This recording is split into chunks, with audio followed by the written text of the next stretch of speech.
Ay, magandang araw po sa atin lahat. Nako, INC na sinasabi ni Llamas, may pasabog siya at tumihiwalay na daw sa mga Duterte ang INC.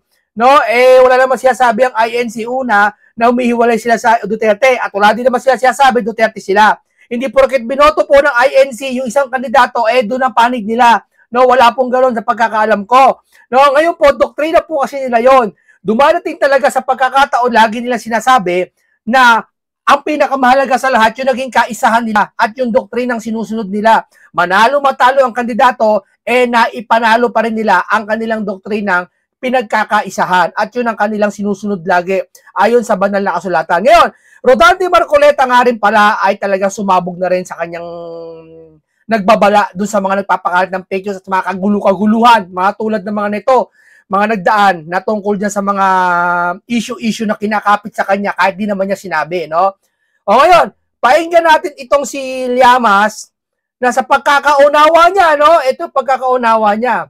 O, matapos ang kilos protesta ng Iglesia ni Cristo, malinaw umano'y na dumidistansya ito sa mga Duterte. Ayon kay political analyst Ronald Llamas. Ito kasi ang political analyst at alam ko, parang political advisor yata ni Benigno Aquino, no? Di ko alam, parang ganon. Yes, tingin ko ay humihiwalay sila sa mga Duterte pero hindi ibig sabihin nun ay sunog na yung tulay until the next time.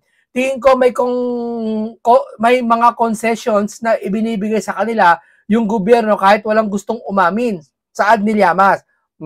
Ginagalang naman natin yung opinion niyan, no? Pero sabi ko nga, ang kaisa ng Iglesia ni Cristo ay matupad na nila yung kanilang doktrina. No, manalo matalo yung politiko, no? Ngayon ito po. Magbasa mo tayo ng comment, no, para magbasa mo tayo ng mga komento dito. No? Ito. Magbasa mo tayo ng mga komento dito. Asa na ba 'yon? Ito. Magbasa muna tayo ng mga komento, no? Asa na ba? Ito. Nagkaroon doon ng technical error. Ano ba 'to? Bakit nagkaroon ng technical error? Sandali.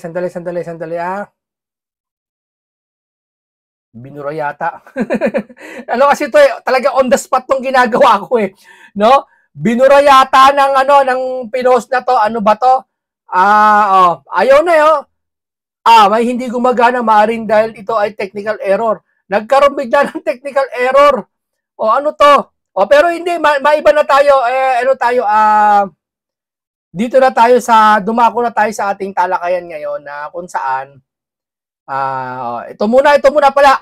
Bago yan, ipagmamalaki ko muna sa inyo, pagmamayabang ko muna sa inyo.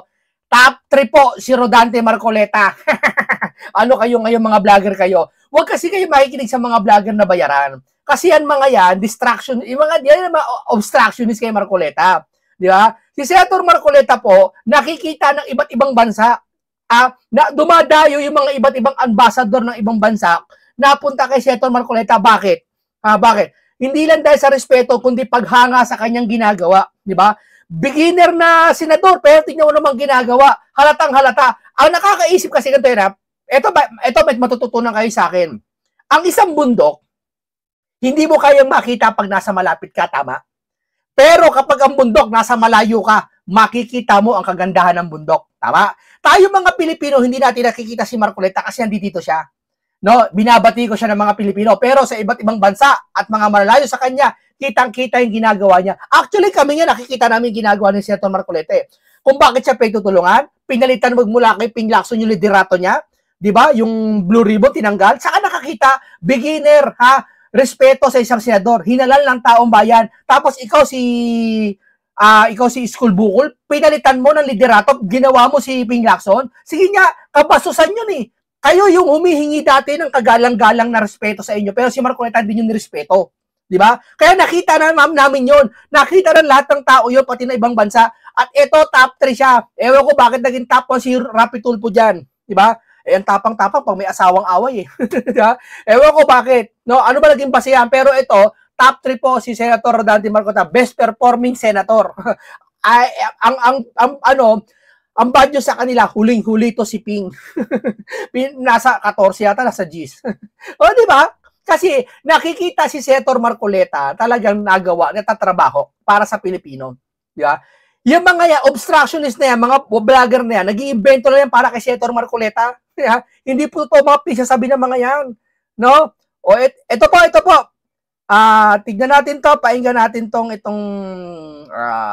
maiba na tayo dyan ha, maiba na tayo. Ito. Painggan natin ito si Llamas, yung tungkol sa Iglesia ni Cristo. Para, binura yata, di ba, kanina tingnan ko wala, error. Eto, buti na save ko. Buti na lang talaga. Kasi ito on the spot to eh. Kinukuha ko mismo sa website. Hindi ako, kumbaga, kinakalkal ko, sinesearch ko, nakikita nyo sa screen, on the spot to. Di ba? Pwedeng live ito. Di ba? Ito, pakinggan nyo ha. Tingin mo talagang humihiwalay na ang INC o dumidistansya INC sa mga Duterte? O they're just playing safe? Nandun pa rin yung suporta pero hindi naman well, hindi ka pareho sa rally na talagang tinaboy, ano? Pero humihiwalay ba sila o ano? It could be both, no? Dahil amin na ako nakita na tinaboy ng iglesia yung mga Duterte. Never pa nila ginawa yan eh, di ba? Kalawa, hindi sila pinagsalita, no? At ikatlo, nung nakikinig ako sa rally nila, nung nagsasalita yung kanilang spokesperson, kung pipikit ka, akala mo yung Catholic Church yung nagsasalita eh. Sir, siguro pakiramdam niya lang yon. Pero sir, okay, opinion mo yan eh. Wala ka naman masamang inaan talaga eh. O, alam mo sir, huwag mo ikukumpara ang iglesia sa Catholic Church. Kasi ang iglesia ni Cristo, nakikita namin, ang laki ng pinagkaiba, sir. Di ba? Lalo sa disiplina, sa pananalita, sir, may paninindigan. Kapag sinabi nila, ito talaga, walang baguhan yon. Pag ito pinagkakaisa nila, yun talaga yon. Hindi katulad ng ibang reliyon, di ba? Ngayon, bukas, mag-iiba na yan. Mag-iiba ng isipan yan. Sa iglesia ni Cristo, hindi. At matatalino ang mga ministro ng iglesia ni Cristo pa nagsasalita sila. Powerful talagang kala mo nakakapag-predict sila ng mangyayari, di ba? Lalo na yung leader nila, di ba? Diba? Same messaging yung kanilang sinasabi. Kaya medyo dramatic shift mula doon sa dati nilang posisyon early this year. Di ba noong January, nung nag-rally sila sa Luneta. So, ngayon ko na nakita yon. Kaya yes, tingin ko ay humiwalay sila sa mga Duterte. Pero hindi ibig sabihin nun na sunog na yung tulay. Hindi ibig sabihin. Until the next time. Tingin ko may mga concessions na binigay sa kanila yung gobyerno kahit walang gustong umamin. Wala namang aamin eh. May impact kaya, Ronald, yung mga nangyayari ngayon kay Rodrigo Duterte, yung mga ruling ng ICC about his case, may impact kaya yan dyan sa INC, sa mga political dynamics natin ngayon, humihina ba yung mga Duterte because of what's happening in the ICC? Ngayon kasi alam bakit bakit nagkakagano itong mga analyst, mga political analyst at iba pang mga, kasi itong 2028 pinakamalapit na to sa election eh. Kasi January to 2026 na eh. Almost 2 years na eh. Baliwala na to. Sa 2027 paghahanda na sa election yan. Andiyan na yung mga kakausap ka ng mga organisasyon, ikukondisyon mo na yung isip ng tao sa 2027. Tandaan nyo yan. Andyan na yan, wala. Kasi na yan eh, going to election na yan. Ayan na yung talagang bakbaka na. Kaya ang INC talaga, nagsuswitch na sila. Huwag kayo mag-alala kasi mga binastos nyo yung INC. Hindi ka sir. Yung iba kasi binabastos ang INC. Natandaan nyo, mga bumabas, mga lumalapastangan sa INC. Di ba? Ngayon kasi, ang sa akin lang, malapit na sa election to, kaya nagpapabango na ang sino-sino man sa mga organisasyon, lalo sa INC. At nangangamba sila, nakita naman nila 2 beses nag-rally ang INC magkasunod. Yung January 13 saka November 16. Nakita nila, grabe yung full force. Di ba? At alam nila, yung pumunta lang doon sa Luneta, wala pang 1/4 sa kabuuan ng INC. Di ba? Kaya ibig sabihin, pag yan nagbuo, lalo sa boto, napakadami. Baka times 5 nandoon sa Luneta, hindi lang times 10. Di ba? Ganun karami ang maglilikom na boto. Sabi nila, 2 million lang. Di ba? Yun nga lang sa Luneta, nakita nila gano'ng karami full force. Di ba? May nakita ka ba sa dami, may umamin, may interview ka ba, nagbayad, binayaran? Wala naman Kasi walang bayad. Di ba? Could be. Pero tingin ko yung main reason ay concessions. No? Pwedeng may counting epekto yon, pero yung main pa rin, ano ba yung nakuha nila? Ano ba yung concessions na ibinigay sa kanila? Pero tingin ko baka patuloy ang mag-deteriorate lalo na in the next few weeks, at most next month. Ay baka lumabas na yung mga bank accounts ni Sara Duterte. At kung lalabas yan, I'm sure very negative ang impact niyan sa mga Duterte. At makaka-apekto yan dun sa kanilang mga dating kaalyado, yung mga iglesia and others. O titignan mo, Ami, medyo tahimik din yung JIL ngayon. Diba? Hindi ko alam kung meron din sila nakuhang concession. Dahil yung initial na nilabas ng ICI kahapon, pero ang political analyst, hindi pa kasama si Joel Villanueva. Ang political analyst hindi biro itong si Llamas, hindi biro ang political analyst. Talagang malalim ang pagsusuri nila dyan. Malalim ang pag-aano nila dyan. Pero syempre, pagdating sa ibang religion, panghihimasukan natin, malalim ang iglesia ni Cristo. Diba? Talagang wala nakakabasa dyan. Diba? Basta masaya din ang kaisahan nila sa pagboto. Diba? Hindi ko alam kung yun yung ibig sabihin nun. Pero Ronald, si Joel binabanggit mo ng ombudsman May iwasan kaya ng ng prosecution? Pwede ba siyang iligtas kung sakasakali? May hirapan. It is a distinct possibility pero tingin ko may hirapan. Dahil ang daming mga whistleblowers ang nagdiin sa kanya. Sa kanya, kay Jinggoy, at saka kay Chis Escudero. Ang medyo weird lang ay yung lumabas na further study kahapon ay si Grace po at saka si Nancy Binay. Diba? Kaya yun lang yung medyo weird dahil wala dun sa ICI report si Joel, si Chis, at saka si Jinggoy. Kung si Marcoleta, matagal-tagal sa senador, sa bilang senador, idadawit nila sa korupsyon Maniwala kayo sa akin. Pero wala sila madawit kay Marcoleta kasi bago-bago Ano naman yung gawin? Alam ko, motto proprio ng ombudsman. Okay, dumako tayo dito kay Senator Rodante Marcoleta na kung saan itong issue ngayon to na Noche Buena, ito nga siya sabi ko siya, pinaliwanag niya na kasi maraming talagang nililin lang nila yung taong bayan, The more na pinag-uusapan yung flood control na yan at pinapatawag yan si Sandro, etc., saka sila gumagawa ng patuloy na pagpe-fake news yung mga vlogger na bayaran. Sabi yan ni Marcoleta, bayaran tong mga to. Kasi hindi naman nila gagawin niya kung wala silang bayad Ano ba mapapala nila dyan? Diba? Ang lakas ang loob nila mag-post ng fake news. Diba? Marami na papaniwala kasi, lalo na yung mga galit kay Marcoleta. Lalo nilang, pinupost, nire-repost nila. Eto, binuyaltahan kayo ni Senator Rodante Marcoleta. Makukulit kayo Budget. Baka makasuhan kayo. Nahigit na pinag-usapan ng mga kababayan natin nito nakaraang mga araw ay hindi yung national budget dyan kundi yung budget na pambili ng makakain nila na nagkakahalaga ng 500 pesos. Nang sabi nga yan, Yan, Noche Buena na yan. At ang sabi niyo daw, ay amyendahan na lang natin yan. Huwag na kayo kumain. Tanggalin na yung Noche Buena na yan. Ganyan din ginawa nila nakaraan, di ba? Yung crucifix daw sa ospital, gusto daw ipatanggal ni Marcoleta sa ospital. Walang katotohanan yon. Di ba? Binagawa niyo si Marcoleta na kung ano-anong issue. Personally, alam ko, hindi sasabihin ni Senador yun Di ba?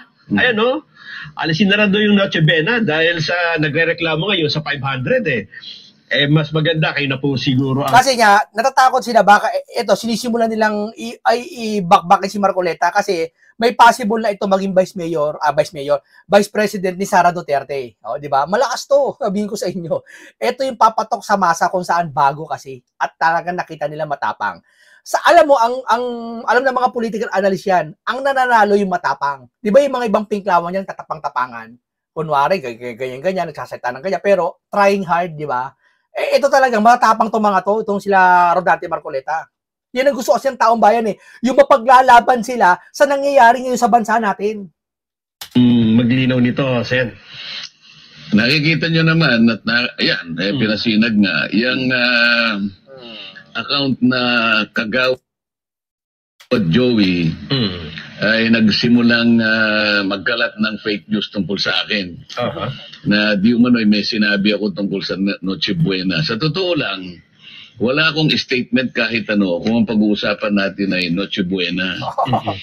At yan ay palagay ko ikinalat niya dahil naging viral yata yung sinabi ng ating DTI Secretary na yung halagang 500 pesos yata ay kasyang-kasa sa Noche Buena para sa isang pamilya. Ngayon, ay dahil hindi ko naman talaga sinabi dyan at yan naman, pilit nilang kinakalat. Nakipag-ugnayan na kami doon sa CICC. Nakausap ko mismo. Patay kayo. Nagdedetect eh, no? Kaya yung naninira ng mga vlogger na yan, lalo si Epifanio Labrador, naninira kay Marcoleta, alam naman talaga kung nasan yan eh. Totoo lang. Hindi lang pinagpapatulan yan eh, ni Senator Marcoleta eh, di ba? Kasi itong mamang ito, ang gusto niya, makapokus siya sa trabaho. Ang ginagawa ng mga yon, yun ang obstructionist talaga. Nagpapakalat ng kung ano-anong fake news. Di ba? Daming vlogger dyan, yung Pinoy Canada, fake news. Yung Epifanio, fake news. Di ba? Napakadaming fake news. Lantaran ng fake news sa kanila. O, sabihin ng Pinoy Canada, hindi siya fake news. Nung sabihin niya si Saldico, iglesia daw. O, grabe. Lantaran ng fake news ha, di ba? Si Yusek Aboy Paraiso. Oo, kaya yan ay mabuti pa yung mga ganyang ahensya, madali mong makausap eh. Opo. May kinalaman kasi sa budget nila yan. Sabi ko sa kanya, dahil mas masipag ka ako kaysa sa NTC, isa sa i-discuss ko mamaya doon sa sinasabi ko sa yung nagambag ako kung paano natin ayusin ang budget. Yung NTC kasi ay nakitaan namin ng malalaking mga problema doon sa kanilang mga biniling mga tinawag nilang modernization ng parang IT sa kanilang mismong data. Yun yung mga malulupit talaga, magdedetect talaga. Dalawang components yun. May tinatawag silang GSM monitoring at saka yung meron yan si Marcoleta kasi ako nakakarating ako sa ano yan eh. Benchmark monitoring. Opo. Pero bago ko sabihin yan, kaya ko lang binabanggit yung tungkol dyan sapagkat yung parte ng budget na nakita ko sa NTC na napakalaki, na may sablay naman yung pagpapatupad ng kanilang mga programa, ilalagay ko nga sa CICC. Ito yung Cybercrime Investigation Coordinating Center. Dapat lang talaga. Ang dami kasi naninira ngayon, mga fake news. Tamo galit na galit ang administrasyon sa mga fake news. Pero yung mga nasa side nila, nagpapakahad ng fake news, pinatatanggol sila pero hindi nila sinasaway. Bakit? Kasi papabor sa kanila. Pero pag hindi papabor sa kanila, obstructionist o kaya fake news, sasabihin ng mga kalaban sa kalaban nila. Yes po.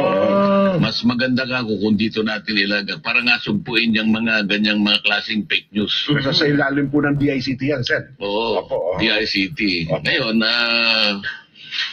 siguro, gagawin ko na rin sigurong magte-take advantage na ako sa pagkatong dinidiscuss natin dito, Jay. Opo. Sige po, Sen. Para kausapin natin ang Meta. Di ba? Tama.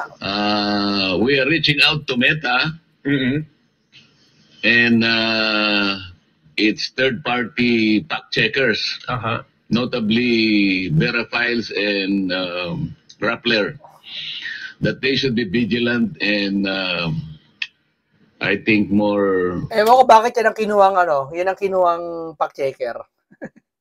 Totoo lang, oo. Proactive in monitoring fake news. Durin mo yung opinion mo sa Facebook. Opinion mo sarili mong panampalataya na ipapact check nila. Kasabihin nilang fake news. Nasubukan ko na yan eh. Nagtalakay ako about sa Bible, sa paniniwala ko, pinak-check ako. Di ba? Pinenalty ako ng 1 linggo yata dahil niya doon sa violation ko. Durin mo, pananampalataya ko yun, pinak-check mo. Ito, Jen.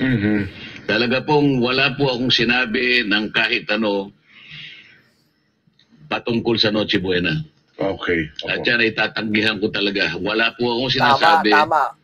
Ikinakalat nila kayo pong mga kababayan natin. Hindi nila, kasi yung mga fact checker dyan, dapat nag-aantabay sila dyan. Pag papabor sa kanila, ayaw nila. Pero pag gusto nila, pero pag kalaban, may fact check agad nila. Kailangan mag-ingat po kayo, maging vigilant din kayo. Huwag po kayong magpapanin lang, huwag po kayong magpapaligaw sa mga ganitong klaseng mga fake news. Pero ang original nag-post ba yan? Sa napagit yung Cap Joey? May Kagawad Joey. Kagawad Joey? Yan ang account. Yun sa taas. Yun pala. So yan ang may-ari ng Facebook account. Yari ka ngayon. Kagawad. Kakasuhan ka ni Senator Marcoleta. Joey.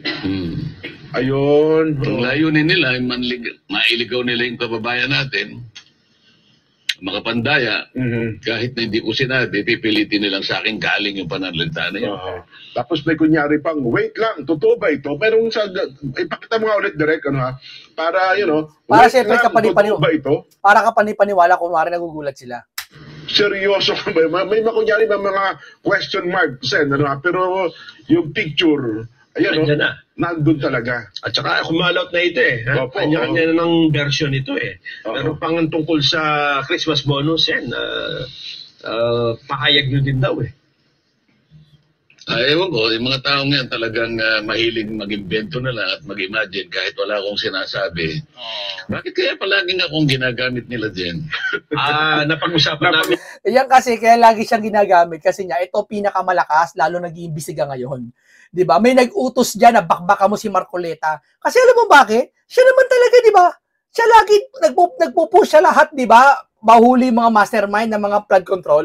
Siya lahat din ang pakanan lahat ng mga kalokohan ng mga, alam mo 'yon, siya nang uhuli. Siya nag-iimbisiga, siya tatanok. Pati si lakan nila nga, 'di ba? Hindi nakaligtas. Bakit ka naman naging LTO nanghuli ka lang kay Tatay Digo, premyo ba yan? Di ba? Mahilig siya mambengga ng ganyan, di ba? Kaya siyempre, baka may nag-uutos, siraan mo si Marcoleta o para ma-distract siya. Ito, sanay sa mga ganyan.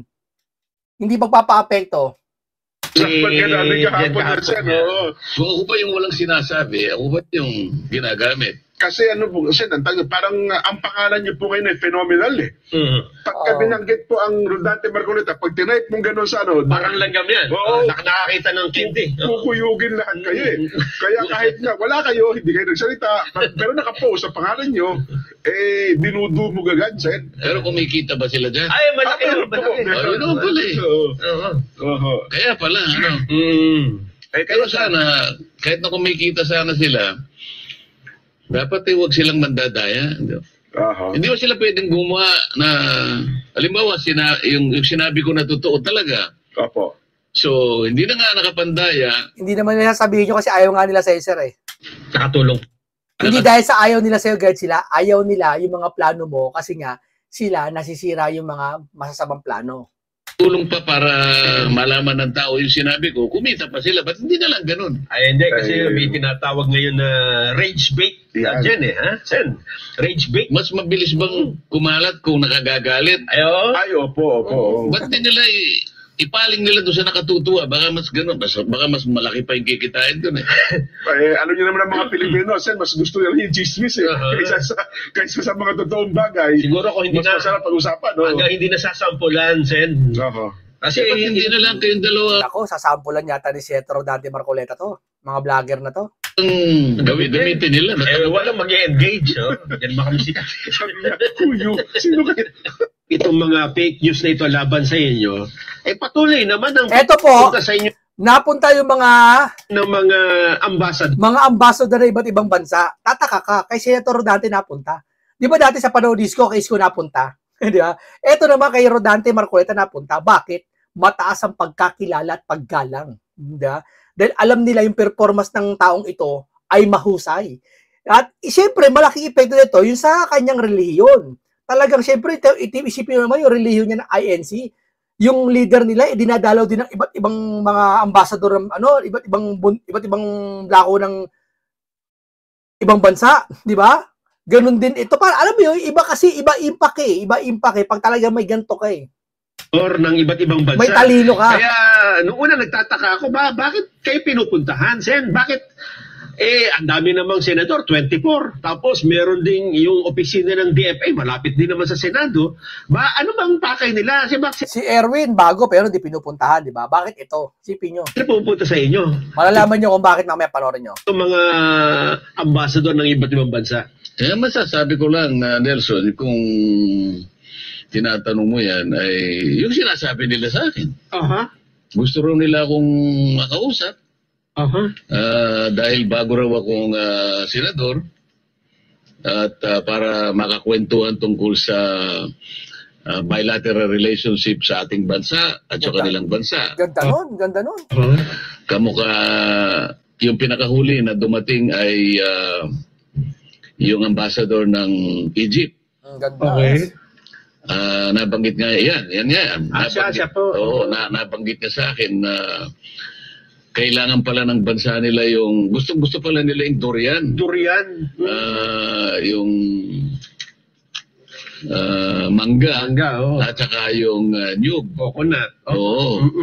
At pinakiusap niya na sa pamamagitan ko ay ma-articulate nila yung mapabilis sana. Biri mo ang gumaganda bansa kay Senator Rodante Marcoleta, imbis na trabaho ito, dapat ito mangyari sa mga presidente, sa iba't ibang senador. Ito nakikita. Sige, siraan nyo lang si Rodante Marcoleta. Baka ito isang araw, isang taon, maging presidente ito ng Pilipinas. Yung negotiation ng pag-iimporta ng mga high-value crops na kanilang binanggit, ano? At nangako rin siya na kung magkakatulungan ng dalawang bansa natin, ay gusto niyang magdala rito ng mga investors. Mga investors, ano? At saka yung meron pang isang grupo ng tao mga tutulong sa mga parang may mga technical na problema na pwede silang tumulong sa atin. At ang lalong mahalaga nga yung mga mamumuhunan magmula sa kanilang bansa. Yung dami niya, yan ang maganda sa bansa natin at tataas ang ekonomiya natin. Yeah? At sabi pa nga niya ay meron pa kaming mga tinetrain na mga specialized religious sector, sabi niya, na kung halimbawa mamarapatin ng inyong relihiyon, sabi pa niya. Yun, Iglesia ni Cristo yan, tinutukoy niyan, di ba? Ibig sabihin mo, isipin mo, bakit nilalapitan si Marcoleta at pati ang kanyang relihiyon? Isipin nyo, di ba? Bakit? Yan talaga Pag mabunga ka, ang sabi niya na matatanda, pag mabunga ang isang puno, anong ginagawa? Pinupukul, binabato yung bunga para malaglag. Diba? Ganyan din naman INC ngayon di ba? Sinisiraan nila ang iglesia, kabi-kabila, bago mag-rally, sinisiraan nila iglesia ni Cristo, babagsak daw iglesia ni Cristo, ano ngayon? Mas lalo na tanyag ang iglesia. Eto si Marcoleta, naging top 3 pa siya. Diba? Tandaan nyo yan. Kung sino yung gustong ipako sa cross, sa'yo may katotohanan dala, tandaan nyo yan. Natandaan nyo yan ang pattern na salita. Ay, pwedeng isama namin kayo. So, ang dami niyang ino-offer na makakapagpalakas ng people-to-people initiative, no? Ang ganda naman nung pagpunta nila, unang-una, para sa akin, ay karangalan naman na 5 months pa lang ako senator. Grabe. Halos napakarami na yung pumunta sa aking opisina. Grabe, 5 months, ang dami na po sa kanya sa opisina niya. Humahanga talaga. Maganda naman yung kanilang pakay. Kasi iniisip ko, sir, parang yung sa inyo ba yung Committee ng Foreign Relations? Hindi naman, ba? Committee on Trade yung aking so may kaugnayan sa trade. Pero yung iba hindi naman trade. Yung minsan people to people, culture, mga ganyan, yung kabuuan ng kamukha dito, tourism ang binanggit niya yung Egypt. Minsan baka pwedeng tayo naman na bumisita sa kanila. Ganito lang po muna tayo, no? At nakita natin ang pinagkaiba talaga ng isang taong may utak. Diba? Nakikita sa gawa, sa kilos, sa kanyang mga pananalita. Hindi doon sa mga paninira ng iba. Diba? Kaya nga kung sakal, sabi ko nga sa inyo, kung si Senator Rodante Marcoleta, hanggang ngayon nasa Blue Ribbon, tapos ng usapang ito may nanagot na. Maniwala kayo sa akin. Napakatayo itong taong ito. Siya sabi, lowest rank? O sige, ngayon, lowest rank ka dyan. Hoy, ikaw tanda. Lowest rank siya sabi mo. Eto, si Marcoleta, ito, top 3 na naman siya. Di ba? Di ba? Top 3 siya. Pinupuntahan siya ng mga iba't ibang bansa, mga iba't ibang lahi, iba't ibang mga sadya. Di ba? Ewan ko lang sa'yo kung sino pupunta sa'yo, sabi ng lowest rank. Baka si Lucifer. Di ba? Bakit utak niya, pinuntahan ni Lucifer. Di ba? Nakikita ko sa kanya, biblical tayo. Nakikita ko sa kanya. Hindi ka magsasabi ng lowest rank sa isang abogado kung ikaw ay isang abogado rin. Tandaan mo yan. Ikaw alam mo matalino ka sa sarili mo. Ang taong matalino, hindi nagsasabi sa kapwa niya na mangmang. Tandaan mo yan. Aral ka muna. O sige, ang ganito lang po muna tayo. Paalam sa inyong lahat.